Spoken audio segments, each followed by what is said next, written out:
Good morning students. आज हम class 12th का केमिस्ट्री का फर्स्ट चैप्टर ठोस अवस्था स्टार्ट करेंगे, जिसका नेम है ठोस अवस्था, द सॉलिड स्टेट। ठोस अवस्था क्या होती है? ये एक मैटर की द्रव्य की अवस्था है। द्रव्य की तीन अवस्थाएं होती हैं, ठोस, द्रव और गैस। इस चैप्टर में हम ठोस अवस्था के बारे में पढ़ेंगे। ठोस अवस्था क्या होती है? ठोस वह किसी भी द्रव्य की वह अवस्था है जिसका आकार तथा आयतन निश्चित होता है, उसे हम क्या बोलते हैं? ठोस अवस्था बोलते हैं।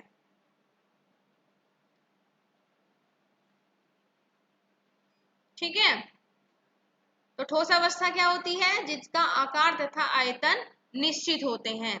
यहाँ पर यह है ठोस अवस्था पदार्थ की वह अवस्था है जिसमें घटक कण जालक में संवृत संकुलित होते हैं तथा गति करने में असमर्थ रहते हैं। ये कण केवल अपने अक्ष पर कंपन कर सकते हैं। ठोस अवस्था क्या है? पदार्थ की वह अवस्था है जिसमें घटक कण मतलब किसी भी ठोस उनके जो कण है वो आपस जालक में संवृत संकुलित होते हैं, मतलब एक दूसरे के बिल्कुल पास पास में होते हैं। गति करने में असमर्थ होते हैं और मूवमेंट, उनमें जो मूवमेंट है वो नहीं होता है, इधर उधर नहीं घूम सकते हैं। ये कण केवल अपने अक्ष पर, मतलब जहां पर होते हैं वहीं पर उनमें वाइब्रेट होती रहती है।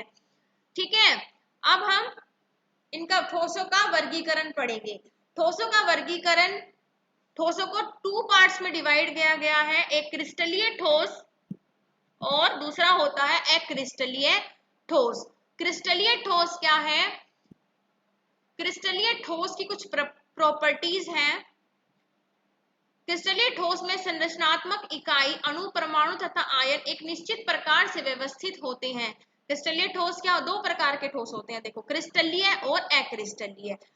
क्रिस्टलीय ठोस में जो ठोस के अंदर के जो मॉलिक्यूल्स हैं, जो अणु या परमाणु या आयन है, वो एक निश्चित प्रकार से व्यवस्थित होते हैं, मतलब एक निश्चित क्रम होता है उनका।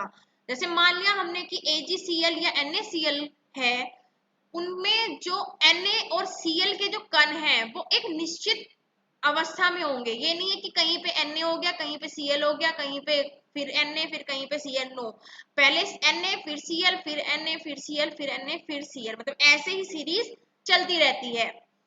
ठीक है, इस निश्चित प्रकार में इकाई की लगातार पुनरावृत्ति होती है, मतलब यही NaCl बार बार NaCl फिर NaCl फिर NaCl, इस तरीके से कोई सा मतलब कोई भी सॉलिड हो सकता है, उनके अंदर जो कण है वो इसी प्रकार से एक निश्चित क्रम में होते हैं। ठीक है,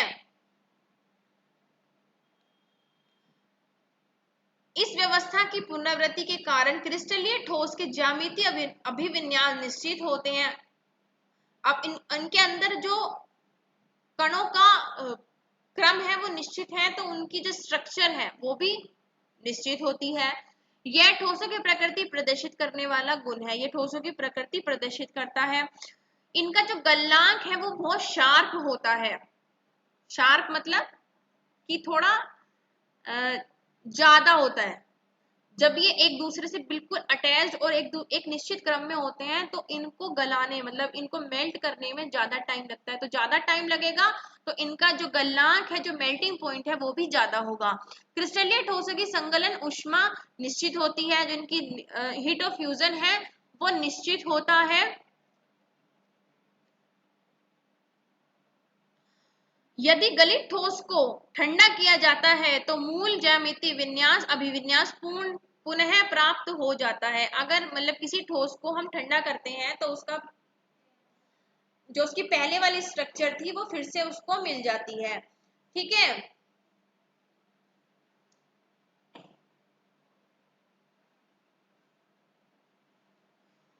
अब यहां से पढ़िए, देखिए, क्रिस्टलीय ठोसों में एक निश्चित प्रकार की संरचनात्मक इकाई की पुनरावृत्ति होती है। ये संरचनात्मक इकाई क्रिस्टल के त्रियामी जालक में फैली रहती है, मतलब 3 डायमेंशन में फैली रहती है।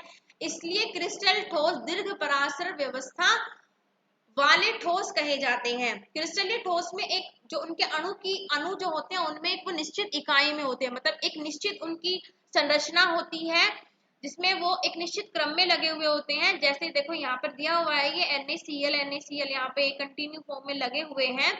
ऐसी संरचना को ये 3 डायमेंशनल होती है। 3 डायमेंशनल मतलब यहाँ पे एक लेयर ऐसे होगी, फिर एक लेयर यहाँ पे हो गई, एक लेयर इस तरीके से लगी हुई है, तो ये आगे पीछे ऊपर नीचे चारों तरफ से घिरे हुए होते हैं। तो इसीलिए इसको हम मतलब इसमें लंबाई चौड़ाई ऊंचाई तीनों चीजें होती हैं 3 डायमेंशनल में। तो इसलिए इनकी जो व्यवस्था बोली जाती है, इनके कणों की जो व्यवस्था है उसे हम दीर्घपरास व्यवस्था कहते हैं। ठीक है, NaCl क्रिस्टल, ये एग्जाम्पल दिखाया हुआ है। Na क्रिस्टल में घटक इकाइयां NaCl होती हैं। घटक इकाइयां मतलब जो उसमें एलिमेंट्स होते हैं उन्हें हम घटक इकाइयां बोलते हैं। ठीक है, तो क्या हुआ, जो क्रिस्टलीय ठोस होते हैं, एक तो उनकी जो व्यवस्था होती है वो दीर्घपरास की व्यवस्था होती है। जो मेन पॉइंट्स है वो मैं आपको बता देती हूँ। क्रिस्टलीय ठोसों का जो गलनांक है वो क्या होता है, ज्यादा होता है, और उनमें जो कणों का क्रम है वो निश्चित होता है, सॉरी, जो क्रम है वो व्यवस्थित होता है। ठीक है, और ये जो क्रिस्टलीय ठोस है ये कठोर ठोस होते हैं, मतलब ये हम अगर उन्हें आप बाय हैंड उन्हें तोड़ने की कोशिश करोगे तो वो नहीं टूटेंगे। ठीक है, तो ये क्रिस्टलीय ठोस की कुछ प्रॉपर्टीज थी। नाउ सेकंड, एक क्रिस्टलीय ठोस एमोर्फस सॉलिड बोलते हैं। क्रिस्टलीय ठोस को इंग्लिश में बोलते हैं क्रिस्टलाइन सॉलिड। एमोर्फस सॉलिड्स कौन से होते हैं? क्रिस्टलीय ठोसों में संरचनात्मक इकाइयां एक निश्चित व्यवस्था के अंतर्गत व्यवस्थित नहीं होती है।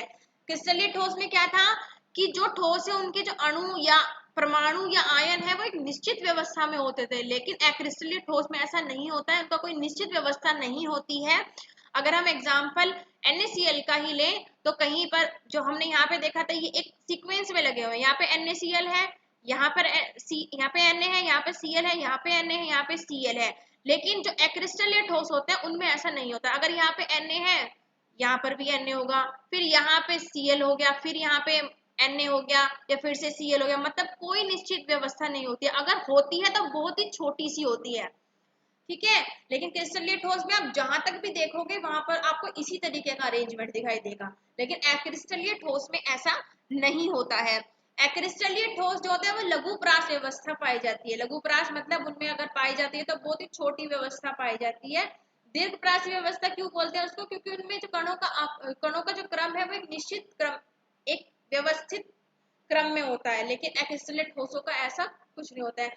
आप इनका कोई, इनके जो कण है वो एक निश्चित क्रम में नहीं लगे होते हैं, तो इनका जो गलनांक है वो कम होता है अकॉर्डिंग टू क्रिस्टलीय ठोसों के। जब इन्हें आप मेल्ट करोगे तो वो इजीली मेल्ट हो जाएंगे। ठीक है,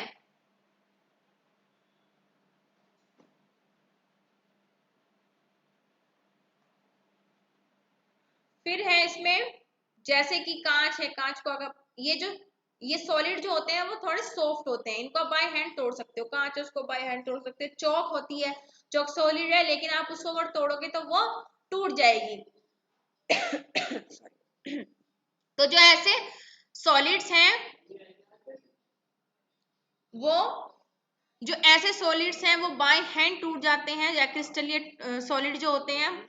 और जो क्रिस्टलाइन सॉलिड है उनको आप बाय हैंड ब्रेक नहीं कर सकते, उन्हें किसी ना किसी फोर्स की रिक्वायरमेंट होगी उनको ब्रेक करने के लिए। ठीक है, अब है हमारा ये जो पहले वर्गीकरण था, ये था संरचनात्मक इकाई व्यवस्था के आधार पर ठोसों का वर्गीकरण, मतलब उनकी जो यूनिट्स है, उनके जो कण या परमाणु या आयन है, उनकी व्यवस्था के आधार पर इनका वर्गीकरण था। अब हमारा नेक्स्ट है बंधन बलों के आधार पर क्रिस्टलीय ठोसों का वर्गीकरण। Classification of crystalline solid on the basis of binding forces, मतलब उनकी जो बाइंडिंग सोर्स है, उनके बीच में जो बॉन्ड है उनके आधार पर ये 4 प्रकार का होता है। फर्स्ट है आणविक ठोस, दूसरा है आयनिक ठोस, तीसरा है सहसंयोजी ठोस, फोर्थ है हमारा धात्विक ठोस। फर्स्ट है molecular solid, second ionic, third covalent and fourth है मेटेलिक सॉलिड। तो इसमें हम यहीं पे यहाँ इसमें हम पढ़ते हैं इसके बारे में। आणविक ठोस क्या होता है? आणविक ठोस होता है जो अणुओं से बना हुआ होता है, ठीक है। आणविक ठोस होगा जो अणुओं से बना हुआ ठोस होगा, उसको हम क्या बोलेंगे? आणविक ठोस बोलेंगे। जिनके एग्जाम्पल है हमारा बर्फ, मीथेन, आयोडीन, ठीक है। इनके यहाँ पे इनका ये सॉफ्ट होते हैं, गलना कम होता है इनका, वाष्पशील होते हैं, ऊष्मा तथा विद्युत के कुचालक होते हैं। सेकंड है हमारा आयनिक क्रिस्टल। आयनिक क्रिस्टल मतलब आयनों से बना हुआ सॉलिड जो होगा उसको हम आयनिक क्रिस्टल बोलेंगे।